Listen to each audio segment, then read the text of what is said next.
Hello friends, my name is Mohammad Shafiq और मैं आपके लिए लेके आया हूँ ये वीडियो। इस क्लास के अंदर आज हम एक नया टॉपिक 11th क्लास का नया कोर्स आज हम शुरू करेंगे हिस्ट्री।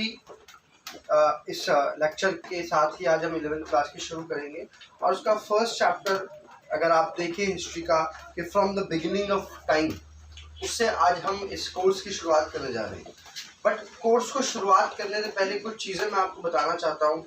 सबसे पहली चीज़ तो ये कि अब आप जैसे 11th स्टैंडर्ड के अंदर हैं, तो यहाँ पर अगर आप हिस्ट्री की बात करें, पॉलिटिकल साइंस की बात करें, ज्योग्राफी की बात करें, इकोनॉमिक्स की बात करें, तो ये ऐसे सब्जेक्ट्स हैं जो कि अब आपको बिल्कुल इंडिविजुअली पढ़ने होंगे, अलग अलग पढ़ने होंगे। और इनको पढ़ने के साथ साथ ज़रूरी है कि आपका उस सब्जेक्ट के अंदर एक बेस होना चाहिए, तो तभी शायद आपको उन सब्जेक्ट्स को ईजिली समझ पाओ। हिस्ट्री की अगर हम बात करें तो हिस्ट्री बहुत कॉम्प्लिकेटेड सब्जेक्ट है। बहुत से लोगों को की ये शिकायत होती है कि वो डेट्स याद नहीं रख पाते हैं, उन्हें बोरिंग लगती है, इस तरीके की शिकायतें बहुत जो है सुनने के लिए मिलती है। लेकिन सबसे पहली चीज़ मैं अगर आपको हिस्ट्री के कॉन्टेक्स्ट से बताना चाहूँ तो सबसे पहली चीज़ वो ये होगी कि आपको ज़रूरी है कि पहले आप हिस्ट्री के बेस को तैयार करें। पहले आप जानें कि हिस्ट्री एक्चुअल में क्या कह रही है। इसी के साथ हम इस लेक्चर को शुरू करते हैं और मैं आपको कुछ चीज़ें हिस्ट्री के अंदर बताना चाहूँगा। सबसे पहले टाइम पीरियड, क्योंकि आपको एक्चुअल में आप पढ़ तो रहे हो हिस्ट्री, बट आपको एक्चुअल में यही नहीं पता होता कि आप किस समय की बात कर रहे हो। तो ये ज़रूरी है जानना कि हम किस समय की जो है बात हिस्ट्री में बात कर रहे हैं। जैसे फॉर एग्जांपल अगर मैं आपसे कह देता हूँ, जैसे मान लीजिए 571 BC में महात्मा बुद्ध का जन्म हुआ, तो शायद कुछ एक लोग हो सकते हैं जिन्हें ये पता हो कि मैं किस टाइम की बात कर रहा हूँ, बट मोस्ट ऑफ द लोग बच्चे ऐसे होंगे जिन्हें शायद अभी नहीं पता होगा ये कि मैं एक्चुअल में किस समय की मैं बात कर रहा हूँ। तो 571 BC बिफोर क्राइस्ट, तो क्राइस्ट के पैदा होने से भी तकरीबन 571 साल पहले की तकरीबन हम बात करें। बट हम इसको कैसे पता लगाते हैं, तो इसका एक बहुत बेसिक चीज़ है और ज़रूरी है। अगर आप इस चीज़ को जान लेते हो हिस्ट्री में तो बहुत आसान आपके लिए हो जाएगा कि आप हिस्ट्री को एक बेहतर तरीके से समझ पाए। मैं आपको बताना चाहता हूँ कि एक ऐसे टाइमलाइन हम यहाँ पर ले लेते हैं एग्जाम्पल के रूप में, और ये जो टाइम है इसको हम डिनोट कर लेते हैं जीरो टाइम डिनोट करते हैं। ये इंग्लिश कैलेंडर जो हम देखते हैं उसके हिसाब से यहाँ पे इस टाइम को हम मान लेते हैं बर्थ ऑफ क्राइस्ट।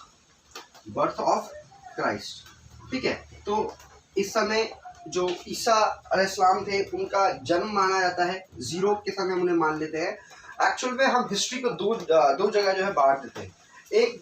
एक वो जो ईसा अलैहिस्सलाम या बर्थ ऑफ क्राइस्ट से पहले का टाइम, और एक उनके बाद का टाइम। तो एक्चुअल में आज और आप हम जो है इस समय after the birth of Christ में जो है हम जी रहे हैं। तो ईसा अलैहिस्सलाम को पैदा हुए भी आज तकरीबन 2021 साल हो चुके हैं। तो अभी हम 2021 में चल रहे हैं, तो इस 2021 से अगर हम पहले जाएं तो 2000, 1900, 1800 ऐसे ही अगर हम कम करते चले जाएँ तो 1000, 1500, 500, ठीक है, एक समय आ जाएगा 1 AD एनो डोमिनेसी में भी आपको आगे बताऊंगा। इसके जस्ट अगर आप पहले जाओ तो मान लो ये आ जाता है आपका 0। ऐसा कोई एक्चुअल में नहीं है, बट इसको समझने के लिए हिस्ट्री को कि जिससे हम बेहतर तरीके से हिस्ट्री को समझ पाएँ, इसलिए इसको जो है रखा गया है। 0 ये हम मान लेते हैं। और इससे पहले एक और टाइम जो कि इससे पहले का एक बहुत लंबा टाइम पीरियड जो गुजर चुका है।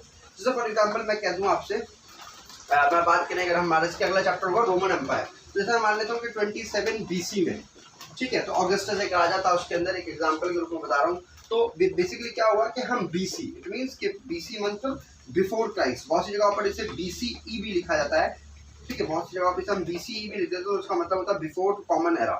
हिंदी वाले बच्चों के लिए मैं बता देना चाहता हूँ आपको, बहुत बार आप जब डेट्स देखते हो तो आप उसके अंदर देखने का आपको लिए मिलता है, जैसे ये लिखा हुआ तो इस प्रकार से देखने के लिए मिलता है, ईस्वी देखने के लिए मिलता है ना।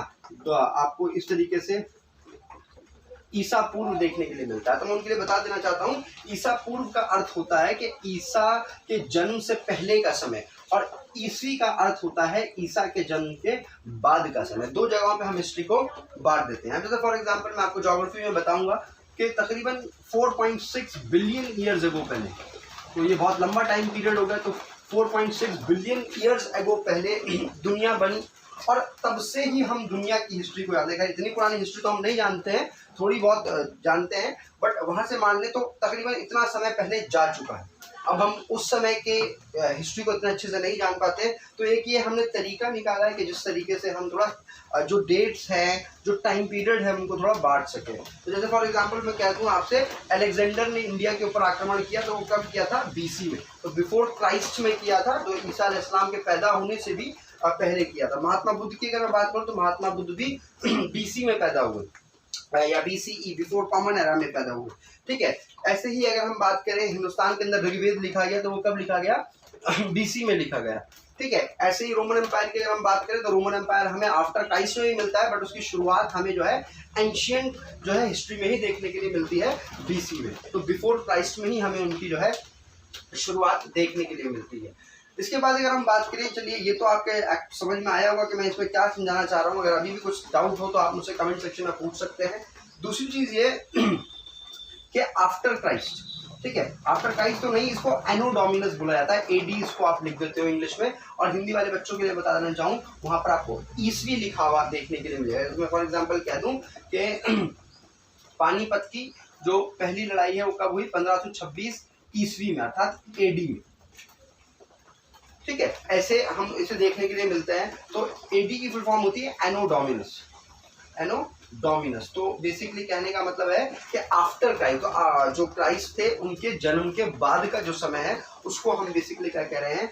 एनो डोमिनस। मैं आशा करता हूं कि आप बेहतर तरीके से समझ पा रहे होंगे कि मैं क्या आपको बता रहा हूँ। ये बहुत ज़रूरी है क्योंकि इसी से ही आप हिस्ट्री की शुरुआत करते हो। अगर आपको शायद ये चीज़ें नहीं पता होंगी तो हो सकता है कि आप हिस्ट्री में थोड़ा वीक हो और शायद आप डेट्स को ना समझ पाओ। हम जिस टाइम पीरियड की बात करें शायद आप उसे ना समझ पाओ। तो मैं आशा करता हूँ कि आपकी ये समझ में आया होगा। और अभी मैं आपको जैसे जैसे पढ़ाता जाऊँगा वैसे वैसे मैं आपको चीज़ें जो है और बेहतर तरीके से जो है बताता चलूँगा।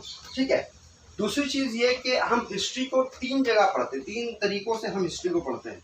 एक हिस्ट्री होती है एंशिएंट हिस्ट्री, हिंदी वाले बच्चों के लिए मैं लिख देता हूँ प्राचीन इतिहास। तो एंशिएंट या प्राचीन का मतलब होता है कि वो समय जो बहुत पुराना है, बहुत पुराना समय, तो बहुत पुरानी हिस्ट्री। तो एंशिएंट हिस्ट्री एक तरीका तो ये होता है हमारी हिस्ट्री को पढ़ने का। दूसरा होता है मिडीवल हिस्ट्री, मिडीवल हिस्ट्री अर्थात माध्यमिक या मध्य इतिहास आप कह लेते हो, तो मध्य इतिहास। ठीक है, इसके बाद आपका होता है मॉडर्न हिस्ट्री, इसको आप हिंदी में कहते हो आधुनिक इतिहास। ठीक है, मैं बताता हूँ आपको ये क्या चीज़ें हैं। तो एंशिएंट हिस्ट्री वो टाइम हो गया कि जो बहुत पुराना समय है, तो जब कहा जाता है कि लोग वानर हुआ करते थे, है ना, हड़प्पन सिविलाइजेशन, मेसोपोटामियन सिविलाइजेशन जैसी जो चीज़ें रही वो सब एंशिएंट हिस्ट्री का पार्ट है।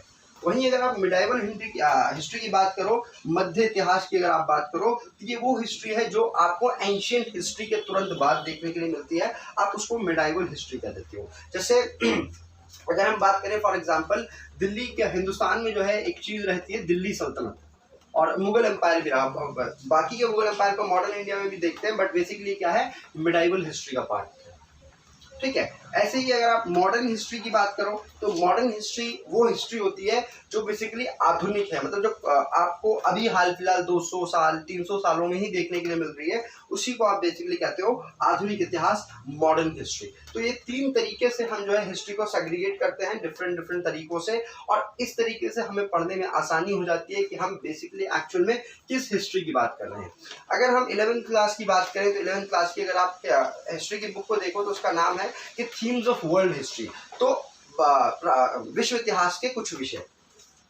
तो जो वर्ल्ड हिस्ट्री रही है उस वर्ल्ड हिस्ट्री के कुछ टॉपिक्स उठाए गए हैं जो कि इस बुक के अंदर दिए गए हैं। उनमें से अगर आप देखें तो पहला जो चैप्टर है, जैसा कि हम पढ़ रहे हैं from the beginning of time, वो बेसिकली क्या है, एक एंशिएंट हिस्ट्री है। और एंशिएंट तो है ही है, खैर बहुत पुरानी है, बहुत ज़्यादा ही पुरानी है, एंशिएंट हिस्ट्री है। इसके अंदर हम बात करेंगे प्राइमेट्स के बारे में, होमिनिड्स के बारे में, होमिनॉइड्स के बारे में। एक्चुअल में आपने कभी बहुत बार सुना होगा ये कहते हुए कि कहा जाता है कि हम पहले वानर हुआ करते थे, बंदर हुआ करते थे, इस प्रकार की चीज़ें देखने के लिए मिलती हैं। वही वाला ये चैप्टर है। तो यहाँ पर मैं यही बताना चाहता हूँ कि बेसिकली वो क्या है, एक बहुत एंशिएंट हिस्ट्री है। और उस एंशिएंट हिस्ट्री को जानने के लिए आपको ज़रूरी है कि ये पता होना चाहिए कि बेसिकली आप किस कॉन्टेक्स्ट में किस हिस्ट्री को पढ़ रहे हो, ठीक है, तो ये जो है मैं आशा करता हूँ कि आपकी ये टॉपिक समझ में आया होगा कि मैं क्या बताना चाह रहा हूँ। इससे पहले जो मैंने आपको टाइमलाइन बताई, ठीक है, उसको जैसे जैसे मैं आगे जाता रहूंगा बताता रहूंगा। उसके अंदर आपको सिर्फ 2 चीजें याद रखने की जरूरत है, वो जो एक्चुअल में जो वर्ड्स वहां पर लिखे हुए हैं, ठीक है। कभी भी आप जब डेट्स देखते हो तो डेट्स के साथ आपको ये मेंशन होगा कि वो बीसी में है या एडी में है। जैसे फॉर एग्जांपल मैं यहाँ पर लाइन एक एग्जांपल ले लेते हैं, जैसे मान लीजिए बीसी या बीसीई, बहुत सी जगहों पर आपको बीसी भी देखने के लिए मिलेगा और बीसीई भी देखने के लिए मिलेगा। बीसी की फुल फॉर्म होती है बिफोर क्राइस्ट और बीसीई की फुल फॉर्म होती है बिफोर कॉमन एरा।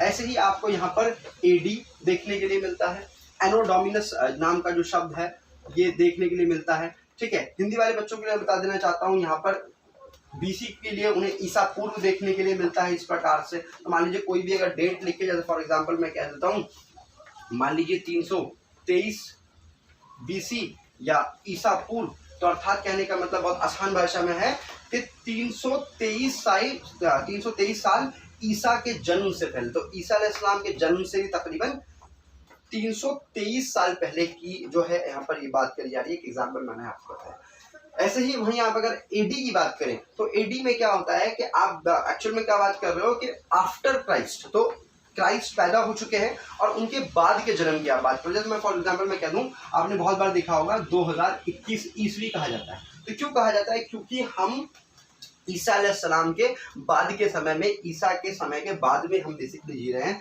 तो 2021 साल उनके जन्म को हो चुके हैं। मैं आशा करता हूं कि आपके टॉपिक समझ में आया होगा। मैं एक्चुअल में